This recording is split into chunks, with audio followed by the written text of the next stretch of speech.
Di bawah hiruk-pikuk kota metropolis modern Mexico City, terkubur sebuah rahasia yang telah menyulut keserakahan, ambisi, dan keputusasaan selama 500 tahun.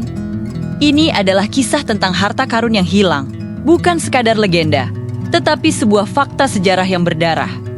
Harta karun Aztec yang hilang. Untuk memahaminya, kita harus kembali ke masa ketika emas tidak dianggap sebagai mata uang, melainkan sebagai anugerah ilahi. Bagi kekaisaran Aztec, emas adalah kotoran para dewa, keringat suci dari dewa matahari.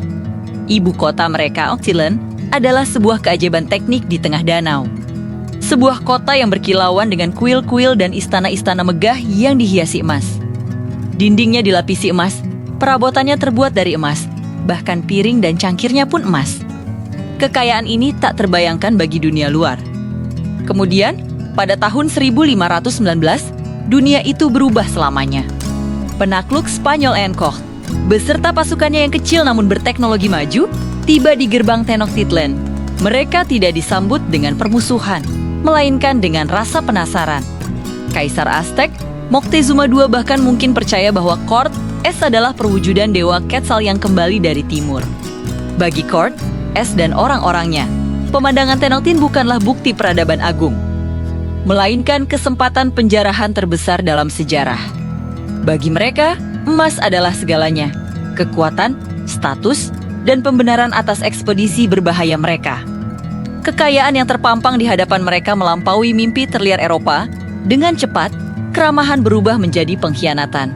Cort-es menangkap Moctezuma, menjadikannya sandera di istananya sendiri. Para penakluk Spanyol kemudian mulai menjarah kota. Mereka merampas artefak-artefak suci, perhiasan rumit, dan benda-benda seni tak ternilai. Lalu meleburnya menjadi batangan-batangan emas yang kasar dan mudah diangkut.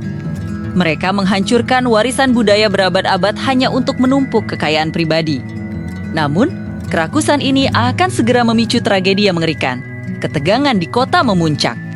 Kematian Moctezuma yang misterius entah dibunuh oleh Spanyol atau dilempari batu oleh rakyatnya sendiri yang marah menjadi pemicu pemberontakan besar-besaran. Para prajurit Aztec, yang jumlahnya jauh lebih banyak, bangkit dengan amarah yang membara.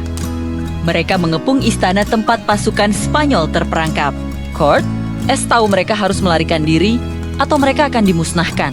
Tenochtitlan yang dibangun di tengah danau Texcoco hanya terhubung ke daratan melalui beberapa jalan lintas sempit.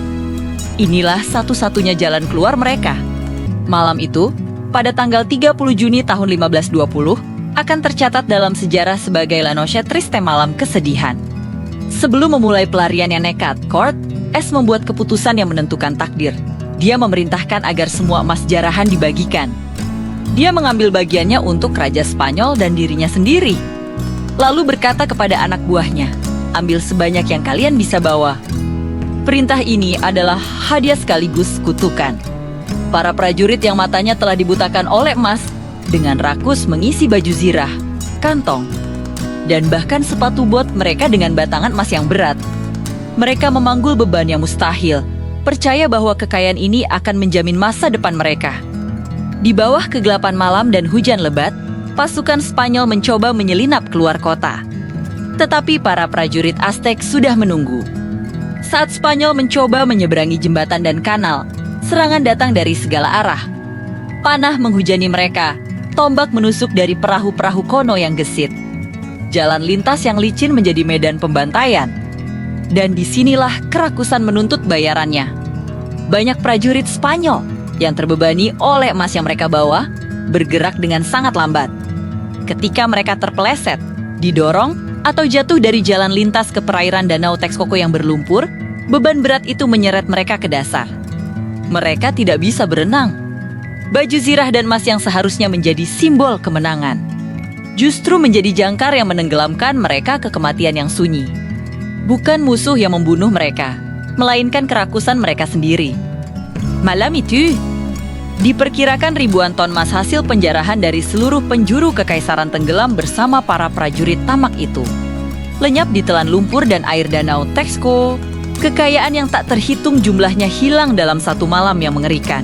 Cort-es sendiri berhasil lolos, meskipun dengan luka parah dan hanya sebagian kecil pasukannya yang tersisa. Kekalahannya sangat memalukan, Tetapi tekadnya tidak padam.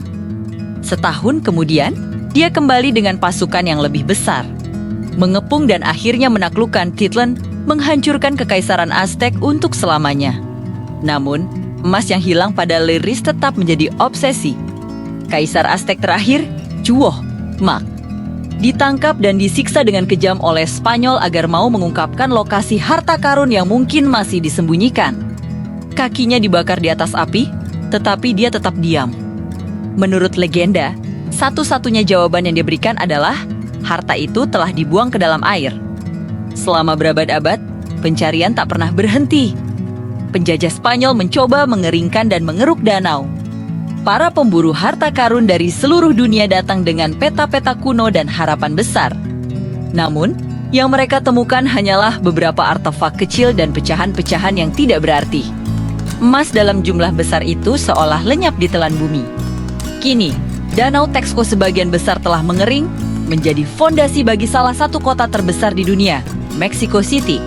Teori utama para sejarawan dan pemburu harta karun adalah bahwa harta karun itu tidak pernah dipindahkan.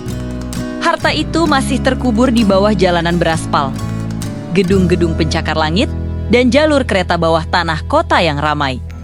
Setiap kali ada proyek konstruksi besar, setiap kali ekskavator mulai menggali tanah di pusat kota bersejarah Mexico City, harapan kembali menyala. Apakah kali ini mereka akan menemukannya? Dan pada tahun 1981, sebuah keajaiban terjadi. Seorang pekerja konstruksi yang sedang menggali fondasi gedung baru menemukan sesuatu yang berkilauan di dalam lumpur. Itu adalah sebatang emas padat, sebuah tejo de oro. Analisis kimia dan historis kemudian mengonfirmasi tanpa keraguan, batang emas ini cocok dengan deskripsi emas jarahan Court S. Lokasinya pun tepat berada di sepanjang rute pelarian pada La Noches. Penemuan satu batang emas ini adalah bukti nyata bahwa legenda itu benar.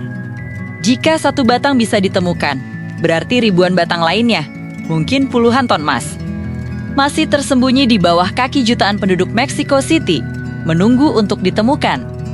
Misteri harta karun Aztec yang hilang adalah pengingat abadi akan sebuah peradaban yang dihancurkan, tragedi imperialik, dan bagaimana kerakusan manusia dapat menenggelamkan kekayaan terbesar di dunia dalam keheningan lumpur sejarah.